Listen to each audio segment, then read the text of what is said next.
ये उसका क्या मकसद है?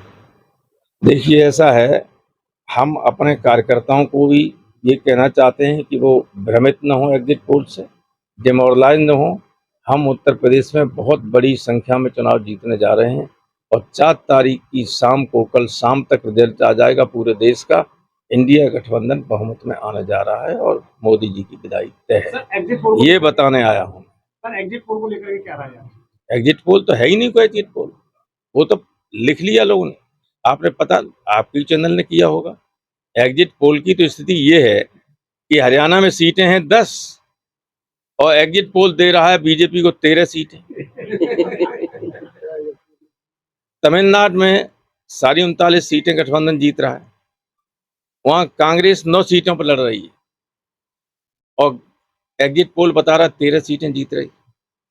रामविलास पासवान के लड़के की पार्टी 5 सीटें वो लड़ रही है और आप लोग बता रहे हैं कि 6 सीटें जीत रहे हैं। तो एग्जिट पोल का आप समझ लीजिए कितनी धोप्पल है। कई एग्जिट पोल तो आपके फेवर में ही बोल रहे हैं। फिरोजाबाद में जैसे अरे वो एक आध से क्या मतलब, अच्छा तुम कहते हो फिरोजाबाद जिता रहे तो फिरोजाबाद एग्जिट पोल हमें हरा थोड़ी देगा। लेकिन ये है कि आप एक जिता रहे हो और 50 हरा रहे।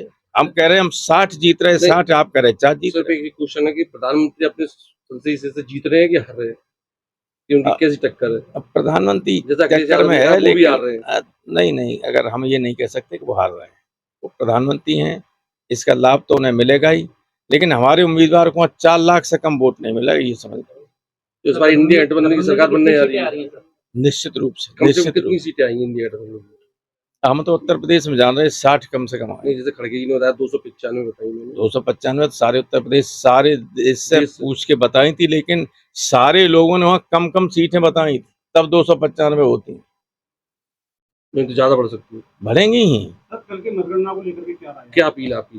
कल की मतगणना तो जिताएगी सारे देश में गठबंधन को। तो अधिकारियों से क्या आप अपील करना चाहते हैं? अधिकारियों से अपील करना चाहते हैं कि निष्पक्षता के साथ, पारदर्शिता के साथ, ईमानदारी के साथ तेजी से मतगणना करें, किसी के मन में शंका पैदा न हो, ऐसा भाव रखें, ऐसा लगे। क्योंकि ये कहा जाता है, एक बहुत प्रसिद्ध कहावत है कि man should not only be honest but he should appear to be honest. वो ईमानदारी कोई आदमी हो इससे काम नहीं चलता, लोगों को लगे भी कि वो ईमानदार है। निष्पक्षता के साथ कार्रवाई हो, वो तो है ही एक बात, लेकिन लोगों को लगे कि निष्पक्षता पूर्वक हो रही कार्रवाई, बस यही चाहिए।